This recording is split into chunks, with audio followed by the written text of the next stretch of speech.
Yo, what's going on, guys? Benny here, and welcome back for another video. Now, in today's video, I'm going to be showing you guys my custom LEGO WHOMP'S Fortress expansion set. If you guys haven't already seen my other video on the Bob-Omb battlefield, make sure to go check that out. There'll be a link in my description and also a card in the top right. Really quickly, before we get into things, if this video gets 1,000 likes, I will seriously bring back Cooking with Benny. I know I said that a while ago in one of my videos, probably almost a year ago or so. It was probably 6 months ago. But I said if that video got 1,000 likes, I would do another Cooking with Benny, and that one did.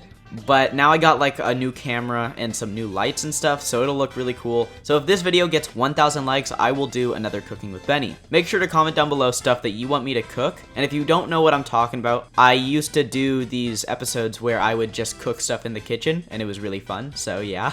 Huge shout out to the subscriber for being the first comment on one of my last videos. If you want to be like this guy, make sure to try to be the first comment on one of my next videos. A good trick to do that is to turn on the notification bell. If you don't want to go that route, you can always just comment down below all your ideas for future LEGO Super Mario sets, just like this subscriber here. So huge shout out to this guy, and let's just jump right into the video. It's going to be a pretty cool video. I think that the most important character to start off with is King WHOMP himself. Now, in Super Mario 64, when this guy was introduced, he didn't actually have a crown on top of his head. Instead, it was just a really big whomp. But in the Super Mario Galaxy reboot of this whole level, he did have a crown, so I included the crown because he's a king, you know, he needs a crown. This character is basically just a very scaled up version of the whomp. Essentially how I made this is I just used 4 different wall pieces and I just printed a corner of the whomp's actual face onto each different wall piece, and I think it turned out really well. The one problem with it is there is those little cracks in his face, but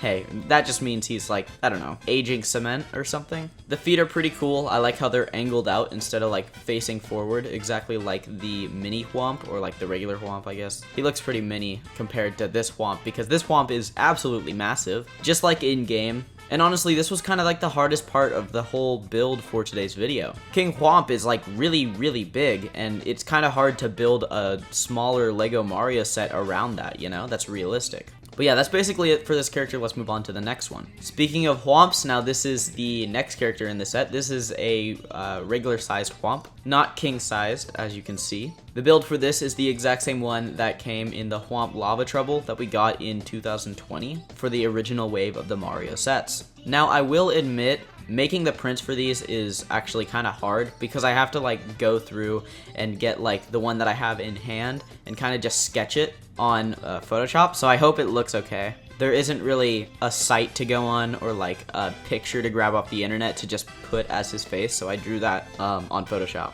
So I hope it looks good, like I said before, and I'm repeating myself now, so yeah. Anyways, yeah, this guy has an interaction tile. Oh, so does the King WHOMP, by the way.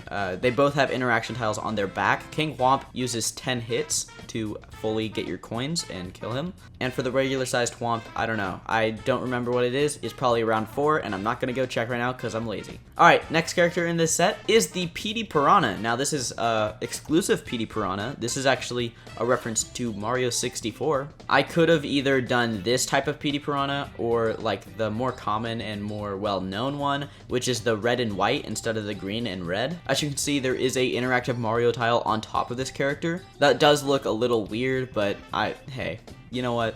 Anyways, the teeth are pretty cool as well. It's just some special sloping bricks and stuff like that to make them all pointy and stuff. And I really like this character. You can kind of move him around your build. It doesn't just have to be in one spot, similar to how the Piranha Plant Puzzling Challenge has to be, and all the other Piranha Plants that are included in the Guarded Fortress. Those are kind of stationary. They have to be in the same spot, while this one just uses a circle 2x2 plate, or 2 of them stacked on top of each other, so you can just move it around your build freely. And yeah, that's pretty much it for the characters in the set. Let's move on to the build.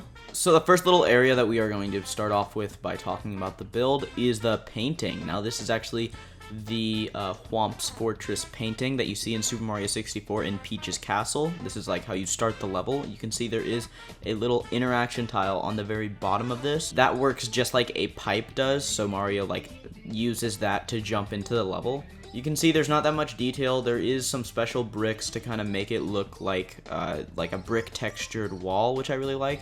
You can see around the back there's just some grass and some more bushes, and on the very top there's just some flat tiles for some texture. that's pretty much it for this. Let's move on to the main build in this set. Anyways, let's start from the very bottom of the build to the very top. So at the very bottom, you can see there is a yellow flower and a tree, just moving pretty fast through this. The build isn't too complex. There's not a lot of action features because I didn't really know where to add them in. I know I could have probably included those sliding wall pieces that could have like knocked Mario off of the platform, but then I would have had to make one part of the set, which is like the sloping part, a lot more chunky and a lot more like actiony, and I don't know, I feel like it would have taken away from the build as well. Moving on, you can see there's some brown little stumps coming out of the ground and going over to the place where you can find your first Whomp. Now there is only one of these included in this set. I didn't want to include 3 because 2 of them, including the King Whomp, would have just been too much Whomp, if I'm honest. And we can see just 2 inverted 2x2 plates. That's pretty simple, you know? Moving on from there, we can see a color change in that nice little gray. I really like that. The main color that is used for this whole set is earth brown, if you couldn't tell. It's not like the regular brown, I don't know. I tried to keep it as similar to the game as I could, but it was kind of hard because the color palette was like really old and stuff. You can just see 4 little columns. Now this is kind of like the main area. This is where you should probably put your piranha plant. I also wanted to keep it simple down here because there's an action feature later that you'll see that would kind of ruin it if like there is a bunch of stuff down here. So yeah, moving on, we can see there is like a little slopey area mixed with some water area. I really like how this looks. I think that Mario can like slide down there if he wants, and I don't know, he would get extra coins or something. And there's just like this nice little brick wall that goes around there. I really like how that looks. I could have probably used like an interaction above the water to see if Mario doesn't fall in. That's sort of like in game.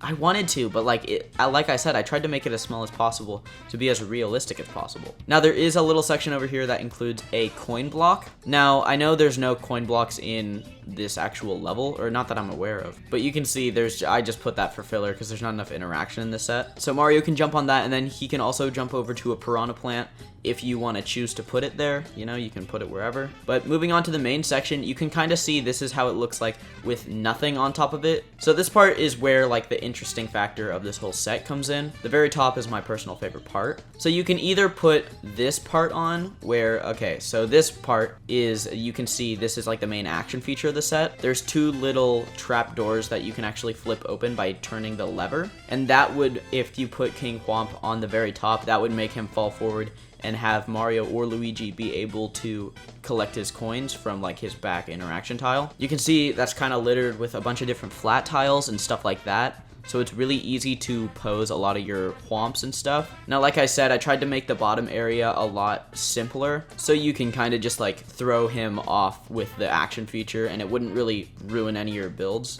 At the same time, I did not want to make the top platform too big, especially for this next part. This next part is if you defeat King Whomp, or like after you do. In Mario 64, there's a huge tower that like just appears basically, and here's that tower build. Now you can see separately it looks pretty bland, you know? It's basically just a sand colored tower, and there's some red at top, which is kind of nice. There's a few Mario platforms as well, so Mario or Luigi can jump on those to get up. Again, I could have made those like go in and out or something, but I just decided not to. Moving on from there, we can see at the very top we have a star. Now that is like the main like end point of this whole set, basically. It basically ends like the flag, or maybe it would just act like coins, I don't really know. But yeah, that's pretty much it for the tower. Here it is on top of the whole build instead of the other top. So yeah, that's pretty much it. Let's move on to the packaging and then my final thoughts. So here's the box for this set. Now I really like how this looks. Sadly, I cannot put both of the tops on the very top of the tower, or like the little, I don't know, column. So I just decided to include the one that includes King Whomp. You can see in this picture how massive he looks compared to everything in the set. If you stood him next to the set, he would probably be bigger than the whole thing. Like, he is huge. And I think that the box really does his size in for him. I mean, he takes up pretty much like a fourth of the box, so yeah. This set number is 40517. This is Whomp's Fortress. This set has 845 pieces and is 8+ for all those young kiddos to not swallow all the Lego pieces. Alright, this box also has the official Nintendo seal of quality on it, and like a choking hazard on it as well. I like the edges of this box as well. I can see all the characters. It looks pretty nice. And that's pretty much it for the box. Let's move on to my final thoughts. All right, my final thoughts on this set. I really like how it turned out. I think that it was fun to make, but I feel like the characters were a lot more fun to make. I didn't really care for the build that much. I feel like there should have been more interaction, but like I said, it was hard to keep the composure of the set and put a bunch of interactions in it. It's funny because in Bob-Omb Battlefield, I put a lot of interaction,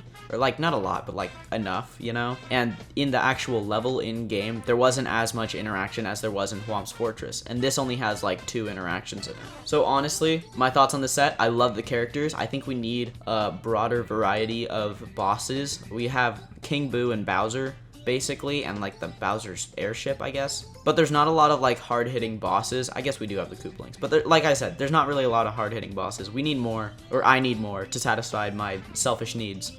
But yeah, sorry if this video was a little bit fast-paced or goofy. I tried to make it a little more lively because I always sound like really robotic in my videos. But yeah, I hope you guys did enjoy, and comment down below what you guys think I should do for my next Cooking with Benny video. I really hope this video gets 1,000 likes so I can do that video. As always, I love you guys. I'll see you in the next video. And remember, chapstick and lipstick are 2 different things, and they are both unedible. Alright, see you guys later. Bye.